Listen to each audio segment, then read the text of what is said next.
Fala pessoal, como é que vocês estão? Tudo bem? Eu sou o Enki Mingroni e você está no canal Yoga Bhavani, Yoga Vida e Consciência, um lugar onde você tem acesso a informações sobre espiritualidade de uma maneira livre, direta, sem nenhum dogmatismo e com muito pé no chão. Hoje nós vamos reagir a um conteúdo produzido no podcast A Deriva, é a participação eu acho que é de um professor de yoga. Eu ainda não vi o vídeo, né? Senão não seria um react, seria um comentário. Mas eu acredito que seja um professor de yoga ou alguém que estuda a tradição espiritual indiana. O tema do corte é o que é karma. Então eu vou aqui, através dessa minha participação, oferecer algum contraponto, se for o caso, àquilo que está sendo proposto ali pelo entrevistado. Beleza? Mas antes de irmos para o conteúdo, eu peço a você que faça tudo aquilo que um canal de YouTube precisa, que é você se inscrever, deixar o like, ativar as notificações. Assim, você será lembrado pelo YouTube toda vez que eu produzir algum conteúdo ou que eu entrar ao vivo aqui no canal, beleza? E se você também quiser contribuir para a manutenção do canal, o crescimento do canal, você pode fazer uma doação. Tem aí na descrição desse vídeo a chave Pix para você fazer essa doação. Se você quiser contribuir mensalmente, se tornar um apoiador do canal, também na descrição tem um link do meu Apoia-se. Você lá pode fazer a contribuição no valor que você quiser, tá joia? Um valor que vai ser debitado mensalmente aí da sua conta ou do seu cartão. Enfim, você pode contribuir mensalmente se assim você quiser e puder, tá joia? E para aqueles que querem aprofundar o seu estudo, entender um pouquinho sobre a mente do ponto de vista da tradição indiana, notadamente do yoga, do tantra, você tem aí o curso Meditação, o que é e como funciona, uma metodologia em que eu fui refinando e hoje é um curso que eu posso dizer a vocês que talvez seja um dos poucos que vai além de te entregar uma simples técnica, ele te dá aí um suporte para que você construa uma maior clareza sobre como a sua mente está estruturada, para que você tenha aí ferramentas para construir aquilo que no yoga nós chamamos de autopercepção, uma clareza de fato sobre o que você é, o que, que você tem de conteúdo original e não assimilado e por aí vai, né? E se você quiser então saber um pouco mais dessa metodologia, na descrição tem um link para o curso. Eu volto a repetir aqui que é um curso que vai além de te entregar uma simples técnica, ele te dá a oportunidade de entender que a meditação não se limita a você sentar e fechar os olhos, mas que ela pode permear o seu dia a dia com uma construção, uma experiência de um estado mental mais estável, lúcido e discernido. Tudo bem? Então, se você tiver interesse, na descrição tem o link aí para o curso Meditação, o que é e como funciona.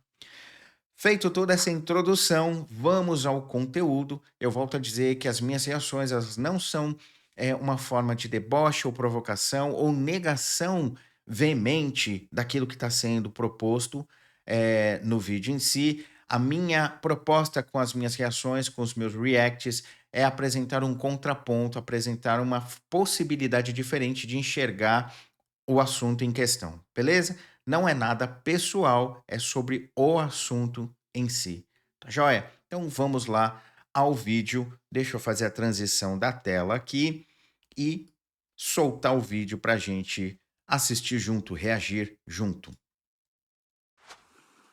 O que é o karma? A filosofia hindu é o que baseia tudo que a gente está falando até agora de yoga, de posições, de filosofia, de alma, etc. Meia meio, meia meio. Algumas coisas são estudos um pouco pessoais, outras coisas são Tá. do yoga, tá? Mas o yoga está no guarda-chuva da filosofia hindu. Isto. Dentro dessa filosofia existe o conceito de reencarnação e, Isto. consequentemente, de karma. O que é o karma dentro dessa filosofia? O karma Antes dele entrar para falar sobre karma, pessoal, eu queria deixar aqui só o meu ponto de vista, não é a lei, não é o que é certo, não o que é errado. O Petri estava ali falando sobre filosofia hindu. Eh, a filosofia ou o hindu, né, o hindu é aquele cara, aquela pessoa que, de uma certa forma, está atrelada à religião hindu. Então, o que é a religião hindu? É aquela que é baseada nos Vedas, tá? É aquela que é baseada nos textos sagrados védicos e de tudo que deriva dessa abordagem mais védica, tá? No entanto, aqui eu já posso dizer a vocês que o karma não faz parte essencialmente da tradição hindu, tá? Você vai encontrar o karma eh, no budismo, no tantra, você vai encontrar conceitos de karma no jainismo, tudo bem? E em outras tradições ali da Ásia, com as suas denominações particulares, você vai encontrar isso. O yoga, ele não pode ser totalmente colocado sobre o guarda-chuva do hinduísmo, porque, como eu disse, você tem yoga praticado no budismo, no jainismo você tem práticas que são yogis, no sikhismo você tem prática que são yogis, tá? Então o yoga, ele é uma tradição espiritual por si só, e o hinduísmo é uma religião que está aí, é, digamos assim, centrada nos ensinamentos dos Vedas. O yoga, ele pode utilizar preceitos védicos, mas pode não utilizar. É muito do que a gente tem do yoga vem de uma outra tradição chamada Samkhya, e tem também coisas que vêm do Tantra, e por aí vai. Então, é a minha percepção, tá, pessoal? Eu não sinto ser correto, não estou dizendo que a pessoa está errada, é a minha percepção. Eu sinto que eh, yoga está além do hinduísmo, yoga está além de qualquer ligação religiosa, tá? A mesma coisa é o termo karma. O karma em si, o conceito, ele transita. Existe o conceito dentro da tradição hinduísta, né, da religião hindu, mas ele transita entre as outras tradições, como budismo, né, sikhismo e por aí vai, como eu falei. Tá joia? Queria só fazer esse primeiro apontamento aí e vamos escutar o que esse rapaz tem a dizer sobre o karma em si. Significa literalmente ação, tá? Tá. Mas o que a gente fala de karma é, na verdade, o pala, né? Que é outra coisa. Que são as consequências. Quando uma pessoa fala assim, isso aqui, bater meu carro é meu karma, né? Na verdade, é a consequência de alguma merda que ela fez anteriormente e que frutificou com aquilo ali, entendeu? Uhum. Então a gente tem ações e consequências. Sempre assim, karmas e palas. Existe uma certa equação que nunca, assim, esse negócio, a gente tem uma linha de vidas, né, de manifestações terrestres que são estimuladas por karmas passados não frutificados nas vidas anteriores. Uhum. Isso presume que no hinduísmo nós temos infinitas vidas e teremos infinitas vidas. Tá, deixa eu fazer uma pausa aqui para pegar, para não perder o fio da meada aqui na minha cachola, que eu começo a ir muito longe. Então vamos lá. Ele diz que karma literalmente significa ação, correto. No entanto, dentro de um contexto mais yogi, né, para além do significado linguístico, essa ação para o yogi é vista como aquela ação que é feita de uma maneira não lúcida ou reativa. Tá? Então, toda ação que a gente engendra de uma maneira reativa, impulsiva, não lúcida, acaba sendo aquilo que os yogis chamam de karma. Isso que ele chamou, né, de consequências não necessariamente são ruins. Elas vão ser percebidas por nós como sendo algo alheio. A gente muitas vezes não consegue perceber que nós fomos o agente daquela repercussão, daquela consequência. Então, a gente pode associar isso a um evento, entre aspas, externo, oculto, e dizer que talvez tenha sido um castigo, uma punição, entre aspas, destino, ou então que foi sorte, que foi bênção, entre aspas, destino. Tá joia? Vamos dar continuidade aqui, que eu acho que ele vai falar um pouquinho sobre o processo reencarnatório. Eu ia perguntar, inclusive, tem a origem da primeira vida que deu as cagadas que geraram os karmas? Não. Ou é infinito? É infinito. Entendi. É infinito. É infinito. Tá? Então a doutrina kármica é isso. É a percepção de que se eu fizer uma coisa boa, eu colherei um fruto bom. Se eu fizer uma coisa ruim, eu colherei um fruto ruim. Uhum. Né? Vamos lá. Não dá para a gente ser determinista a esse ponto, tá? O que o rapaz colocou é... Se eu não me engano, o nome dele é Carlos. Me desculpe se eu estiver enganado. É, não é uma verdade, tá joia? Como eu disse, o karma, ele é esse processo de ação, muitas vezes oriunda de uma ação não lúcida ou reativa, tá? Aquilo que a gente vai fazendo num certo automatismo sem perceber que está fazendo. Dentro desse processo, a gente tem um exercício para ganhar consciência ou lucidez. De uma forma muito abreviada, aqui eu posso dizer a vocês que esse processo é chamado, de maneira simplista, de cria. Cria é toda ação que leva a uma purificação, é toda ação que faz com que a gente saia de um estado mais, entre aspas, denso para um estado mais sutil, um estado mais atabalhoado para um estado mais ordenado. Então, cria é esse movimento, é essa transição. E o culminar disso está naquilo que nós chamamos na tradição de Dharma, que também, por N motivos, tem muitas vezes a tradução de missão, dever ou lei. No entanto, na sua forma mais profunda, Dharma significa aquilo que é estável, aquilo que é feito de maneira clara, lúcida, ou seja, que tem uma certa estabilidade emocional, não tem uma. O que significa isso? A gente não projeta as nossas emoções, os nossos achismos, né? Então, a gente está livre dessa, entre aspas, poluição ou ruído emocional, e por conta disso a gente tem uma percepção mais clara, mais estável no fazer, no agir. Tá? Então, é uma ação mais lúcida, em vez de ela ser proeminentemente reativa, ela é mais proativa. Tá? Então, o resultado dessas ações, seja no karma quanto no dharma, podem ser tanto positivos quanto negativos. Tudo bem? Mesmo lá eu agindo de uma maneira não lúcida e reativa, sem tanta clareza, um resultado positivo pode ocorrer, tá? Isso não significa que eu agi de maneira positiva deliberadamente. Às vezes, eu nem percebi que agi de tal forma, mas vem uma repercussão que se adequa ou se ajusta no meu contexto. Seria mais ou menos como a gente dizendo: ah, Deus age certo por linhas tortas. Todo mundo já, em algum momento, escutou essa frase ou então já proferiu essa frase, né?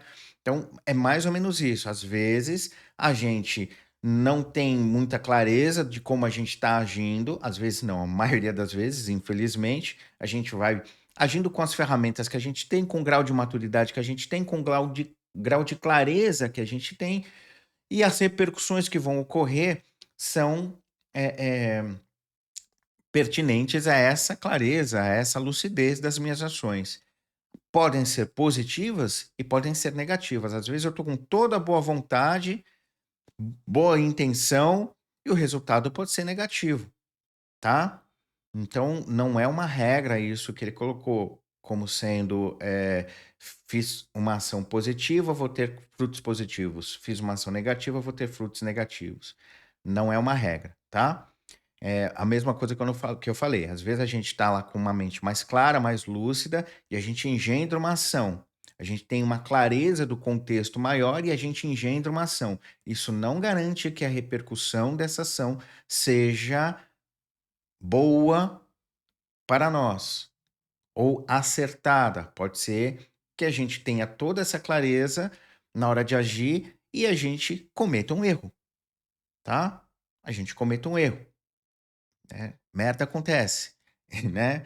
Então, é só esse contraponto que eu queria fazer aqui. Vamos voltar lá a, ao corte do aderiva. Então a gente. Isso responde, por exemplo, aquela questão: por que coisas ruins acontecem com pessoas que são boas? No hinduísmo se responde dessa forma, né? Porque a pessoa deve ter feito alguma coisa ruim em algum momento da vida dela e está colhendo agora o resultado. Né? Por que várias pessoas nasceram, né, com esse negócio do rabo virado para a lua? Né? Tudo que faz dá certo. Né? E outras pessoas têm o mesmo esforço, mas nada dá certo. Né? Então, só para reforçar aquilo que eu disse na pausa anterior, não dá para se ter esse determinismo. O fato de alguém nessa vida ter uma situação mais confortável não necessariamente significa que o karma dela, né, que ela fez alguma coisa bacana numa vida passada. Porque o karma ele não se baseia nas experiências, ou vamos falar de uma outra forma, ele não se baseia nessa visão mais cosmética externa, né? Não é nisso que o karma se baseia. Às vezes, a situação externa, aos nossos olhos, pode ser algo preocupante, do tipo, me causa angústia, tá? Mas, para aquela pessoa que está inserida naquele contexto, as experiências são de tal forma produtivas que geram uma clareza, que geram um entendimento, que geram sabedoria. O propósito do karma não é trazer dor nem recompensa. O propósito do karma é engendrar movimentos de construção de sabedoria. Tudo bem? Então, toda essa questão que ele está trazendo de pessoas que de repente nasceram com, como ele colocou, né, o bumbum virado para a lua e outras com o mesmo esforço não conseguem o mesmo resultado, não significa que numa vida passada a pessoa foi boazinha e a outra foi mal, né? Foi má, para ser mais correto. Não tem nada a ver. Mesmo porque quando a gente encarna, tá? A gente sofre impacto da nossa índole espiritual, da nossa bagagem, desses traços kármicos, mas não há um destino. Não há para o yoga, de maneira geral, a ideia de destino. O que existe é a clareza de uma necessidade que eu traduzo como sendo uma carência. Então o que motiva a nossa encarnação são essas carências ou a sensação de um certo vazio, de uma lacuna que a gente julga ser importantíssimo preencher. Tá? Então, essas lacunas, essas sensações de vazio, podem ser oriundas das repercussões ou da maneira como a gente experimentou a vida, criando ali uma sensação de eu preciso de uma recompensa, eu preciso de uma punição, falando de uma forma bem simplista e bem abreviada. Tá? Então, as interpretações, a maturidade com que a gente vai interpretando as nossas próprias interações com a vida vão gerando na gente, falando de novo de uma maneira bem abreviada, a ideia de que eu tenho que ser recompensado ou de que eu tenho que ser punido. A ideia de que eu mereço A ou mereço B. Tudo bem? Então, digamos que essas lacunas são como se fosse. Eu vou usar esse termo só como exemplo, tá, pessoal? Mas é como se fosse uma sensação de angústia que vai crescendo. Sabe? É uma pressão interna que vai pedir por uma realização. A gente vai acumulando um potencial e esse potencial vai pedir por ser realizado. Então, quando a gente encarna, a gente tem um certo número de pressões desse tipo que estão norteando o ambiente onde a gente vai encarnar, as circunstâncias que a gente vai encarnar, tá? O ambiente familiar, as circunstâncias ambientais, tudo isso tem a ver muito mais com a possibilidade de se gerar uma efervescência emocional que possibilite experiências que vão preencher essas minhas lacunas, do que, por exemplo, com eu ter feito algo de bom ou ruim numa vida passada, tá? Só para deixar mais claro. Eu posso ter sido uma pessoa muito interessante, muito eh, correta numa vida passada, mas ter vertido internamente uma sensação de necessidade ou uma carência ao longo daquela existência que não tem nada a ver com o fato de eu ser uma boa pessoa. Eu posso ter criado uma sensação, sei lá, de que as pessoas não gostam de mim pelo que eu sou, mas sim pelo que eu faço. Só um exemplo.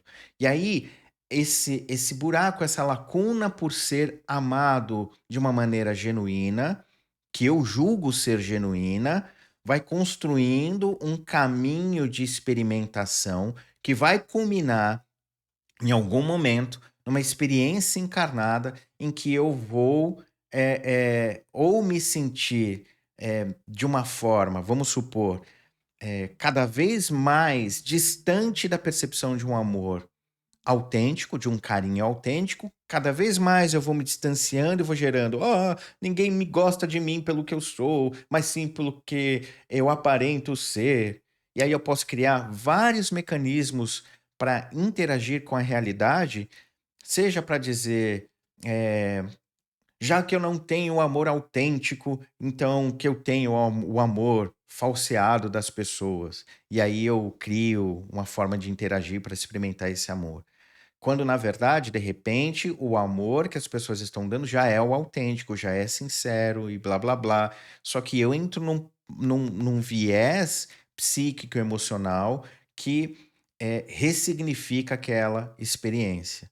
Tudo bem? Então não tem nada a ver. Eu posso ter sido um cara super bacana numa vida passada e não ter entendido as relações que eu criei com as pessoas, com o contexto, e gerado uma lacuna. E aí, nesse contexto novo que eu encarno, é essa lacuna que vai estar determinante. Não vai ser se eu entreguei alimentos, se eu fiz hospitais, ou se eu fui um baita cara. Não vai ser isso que vai determinar a minha circunstância kármica, mas sim a lacuna emocional, tá? Que eu posso ter gerado. Tudo bem? É só um exemplo, é só um contraponto aqui. Vamos voltar lá para a fala do professor. Né? Porque essa questão, existe, claro, uma aleatoriedade na vida, mas existe também esse estado de graça, né, promovido pelos karmas positivos passados que vai fazendo com que a tua vida dê certo. Uhum. Né? Então, o bem no karma sempre vale a pena. Sempre. A qualquer custo, ele sempre vale a pena. Porque tu sempre vai colher uma coisa boa, entendeu? Uhum. Porque a grande dúvida é como é que eu sei que eu tô fazendo algo bom, né? O bem, ele sempre vai estar relacionado com aquelas virtudes mais elevadas. Né? Então, assim, fazer o bem para o outro o perdão, por exemplo, né? É um dos mais difíceis. Né? Porque o perdão envolve o ferimento do pessoal e a desculpa para aquele que nos prejudicou. Vamos lá, pessoal. Essa fala, ela não está errada, mas ela tem um lastro numa expressão mais religiosa, ok? O, o, aquilo que a gente. No yoga, não existe de maneira concreta, tá? O que se diz ser bom e o que diz ser mal. O bem e o mal não existem. Tudo bem? O que existe é ordem e desordem, pelo menos até onde eu pude compreender dessa tradição do yoga, da tradição tântrica, né? Não existe essa ideia do bem e mal. Isso nós vamos encontrar já no hinduísmo, onde a gente tem a definição do que sejam os asuras, os devas, né, os anjos ou deuses e demônios, os caras que têm virtude, os caras que não têm virtude. Para o yoga, de maneira geral, não existe a ideia da valorização da virtude ou da condenação do vício. O que existe é construção de centramento e ordenação e afastamento dos processos de turbulência e desordenação. O que existe por esse ponto de vista, é a ideia de que a experiência é que é o importante. Então, se eu e você aqui, a gente está dizendo que uma coisa é, é do bem ou do mal por conta de virtudes, a gente está tendo uma visão, do ponto de vista dos yogis, uma visão mais religiosa, tá? Porque muitas vezes para o yogi passar por uma experiência que pode ser vista no momento em que ela está ocorrendo como sendo uma coisa completamente deletéria, ruim, pode gerar lastro para desenvolvimento de uma estrutura mais lúcida, mais ponderada e consciente, tá? Como eu disse, né, o yoga sendo uma tradição que transcende o hinduísmo, você tem no budismo, por exemplo, a historinha daquele assassino, né, que tinha lá um colar feito com dedos humanos, que eram, ele fazia aquilo como sendo uma forma de dizer quantas vítimas ele já tinha feito na jornada dele. E esse cara aí se torna um grande mestre budista depois, tá? Ele tem a sacada e muda a ficha, digamos assim, né? Cai a ficha, ele muda. Outro exemplo da tradição budista, a gente tem o Milarepa, né? O Milarepa é um dos maiores yogis da tradição budista, e a gente vê ele também saindo de, digamos assim, um grande mago negro, fazendo magias e sendo bem vingativo e entrando num viés de ordenação pessoal. Ele não condena as ações que ele fez, mas ele entende através daquelas experiências um potencial de ordenação e se ordena. Então não é que ele ficou aderido à virtude, não é que ele passou a fazer as coisas corretamente. Ele simplesmente sentiu que internamente havia maior assenhoramento, havia maior clareza e centramento em determinadas posturas. Não é uma questão de virtude, tá? Não é uma questão de virtude, porque as virtudes, elas muitas vezes, elas são condicionadas por cultura e principalmente pelo escopo moral que aquela sociedade está atuando, que muitas das vezes tem um background, né, tem um pano de fundo religioso, tá joia? É só mais um contraponto aqui para a gente ponderar a respeito. Não é uma verdade absoluta que eu coloquei aqui, é só mais uma possibilidade. Bora lá, continuar.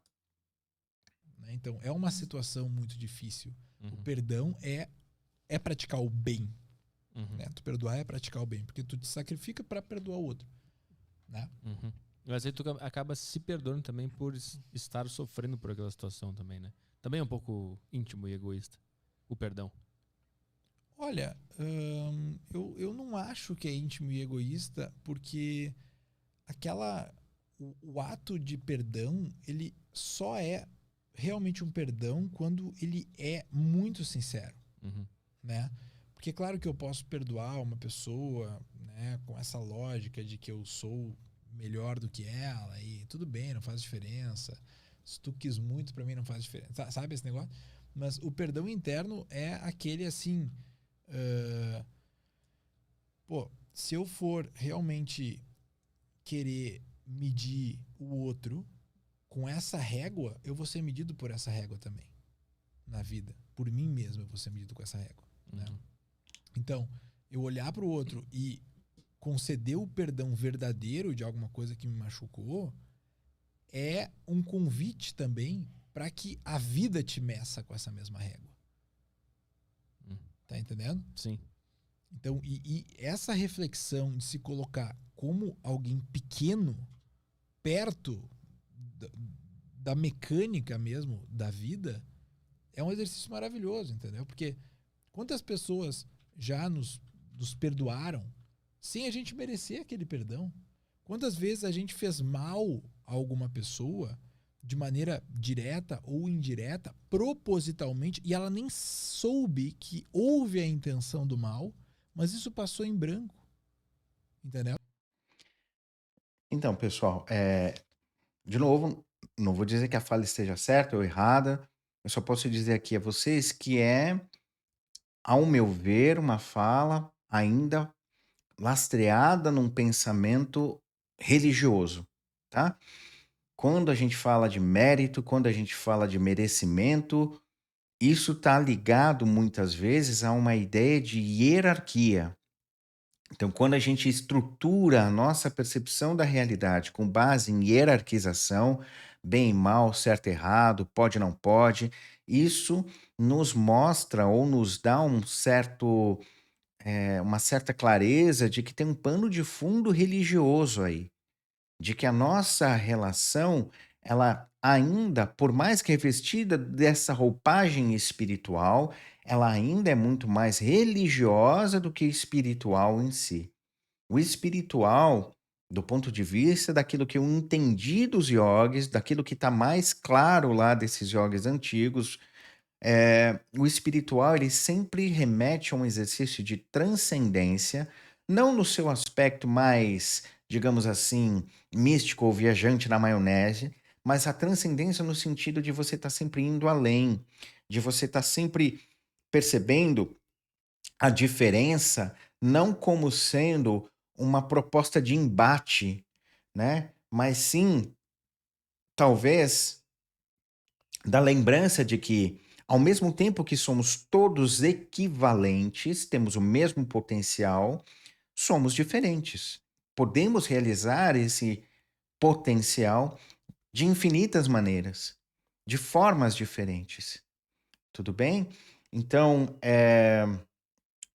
como eu disse, eu não sinto que a fala esteja certa nem errada. Eu só gostaria de trazer essa noção de que há uma tendência ali forte de um viés religioso, no meu entendimento, sobre essas falas, tá? Então, de novo, falou de mérito, falou de merecimento, falou de eu não mereço o perdão, tá? Isso aí já é uma visão mais religiosa, tá? Então, até para fazer uma ligação aqui com o conceito de karma que eu disse há pouco ali, né? Com a, a, aquela lacuna, aquela carência. Então, quando alguém diz, eu não mereço esse perdão, é como se ela estivesse criando esse espaço, entre aspas, esse vazio, em que internamente, sem que ela perceba, aí, portanto, o karma, né? Sem que ela perceba, ela começa a gerar uma semente, uma espécie de condição para que ela crie uma possibilidade de experiência em aonde ela vai se sentir psiquicamente eh, merecedora de um perdão, tá? E aí isso vai se desdobrar, talvez nessa experiência encarnada dela ou numa futura, em uma situação em que ela se sinta psiquicamente, psicologicamente, ok para ser perdoada, entendeu? Então não é uma visão falar de merecimento, falar de mérito dessa maneira é uma fala que tem um pano de fundo mais religioso. Não estou dizendo que isso é errado, só estou dizendo que é assim, ok? É só uma forma da gente entender essa nossa jornada aí espiritual, tá? Tem o viés religioso, que é mais hierárquico, dogmático, né? Então a gente tem essa questão toda de certo, errado, pode, não pode, e tem o viés espiritual que vai olhar as coisas e vai dizer, depende. Pode ser e pode não ser. Ela é mais libertário, ela não tem tantos lastros. O lastro, como eu disse, é sensação de ordenação e centramento, que traz a gente a um eixo de maior clareza, e sensação de desordem e turbulência, que vai levar a gente a uma experiência de obscurecimento, de falseamento da nossa realidade. Ok? Bora lá para continuar a nossa reação.